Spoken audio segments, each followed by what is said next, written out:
Bonjour à tous et bienvenue sur la chaîne de Filmographique. Dans cette vidéo, nous allons comparer deux versions de la série X-Files aux frontières du réel. En haut de l'écran, on retrouve la série telle qu'elle a été diffusée à la télévision à l'époque de sa création, au début des années 1990. Comme vous le voyez, l'image est au format 4/3. En bas de l'image, nous avons la remasterisation de la série qui date de 2015. L'image est en haute définition. Elle est élargie au format 16/9. C'est cette version qui figure sur les derniers Blu-ray sortis dans le commerce. En streaming, on peut désormais la retrouver aussi sur Disney+. Le générique.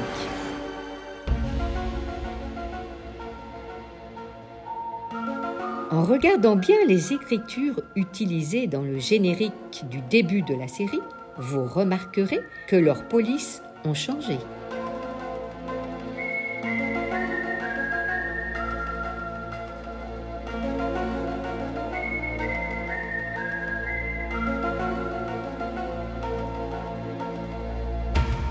Même le logo emblématique de la série ne contient pas la bonne police d'écriture. En y consacrant 5 minutes, on aurait pourtant pu faire ceci. Les crédits en bas de l'image. À l'origine, la police utilisée était la fameuse American Typewriter. Elle utilise des caractères qui pourraient avoir été écrits à l'aide d'une machine à écrire. On est donc tout à fait dans l'univers des dossiers qui étaient rédigés à l'aide de ces anciennes machines à écrire. En changeant la police d'écriture, on passe à côté des dossiers secrets. Il n'aurait pas été compliqué de retrouver la police originale, ce qui aurait donné ceci.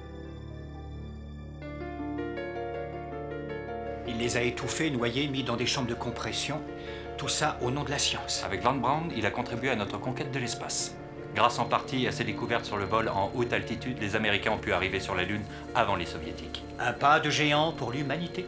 Mais qu'est-ce qu'il fait sur cette photo avec ton père? Je ne sais pas. Vous reconnaissez quelqu'un d'autre sur la photo? Non. L'opération presse-papier a pris fin normalement dans les années 50. Mais si ça date de 1973... Et où est passé Klemper? Il est toujours là. Il vit confortablement aux frais du contribuable américain. La colorimétrie. Les couleurs de la dernière version semblent plus fades.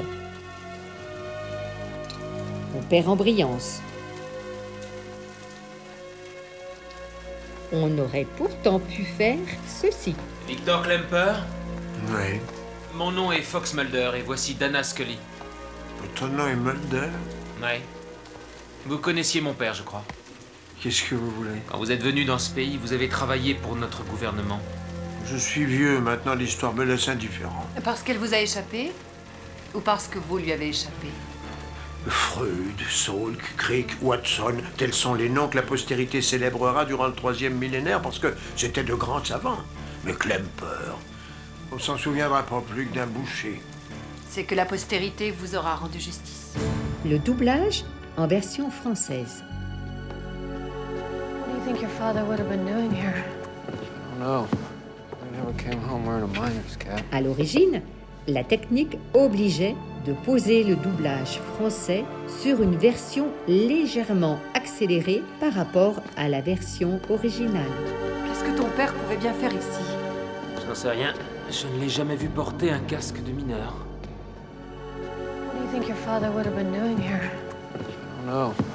I never came home wearing a miner's cap. Au final, on avait donc des épisodes en français qui duraient un peu moins longtemps que les originaux en anglais. En réalisant la version Blu-ray, sur laquelle on peut choisir différentes langues, le choix a été fait de ralentir la bande-son française afin qu'elle s'adapte à la vitesse des autres langues. Je viens d'essayer 27828 sans résultat. I'm trying 27828. It's not working. Mulder! Mulder, Je sais que j'aurais du mal à le supporter. I just know how it would affect me. L'inconvénient de ce choix, c'est que les voix françaises ont désormais une tonalité qui tire vers le bas. Tout va bien, Tu n'as même pas pu aller à l'enterrement de ton père. Écoute. Si quelque chose ici devait jeter le doute sur sa personnalité, je sais que j'aurais du mal à le supporter. Je sais que j'aurais du mal à le supporter. Pour remédier à ce problème, on aurait pu faire une version française uniquement. C'est d'ailleurs ce qui a été fait pour les récentes diffusions à la télévision. Mais cette version française n'est pas disponible sur Blu-ray ou Disney+. Qu'en dis-tu? Je dirais que nous sommes sur la bonne piste. Qu'en dis-tu? Je dirais que nous sommes sur la bonne piste. Le générique de fin. Là aussi, on ne retrouve pas la police d'écriture d'origine. Le générique devient plus banal et perd beaucoup en personnalité.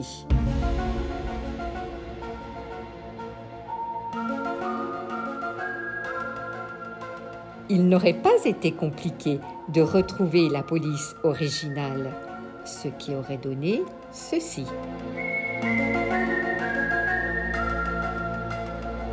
J'espère que ce petit comparatif vous a plu. N'hésitez pas à mettre en commentaire ce que vous pensez.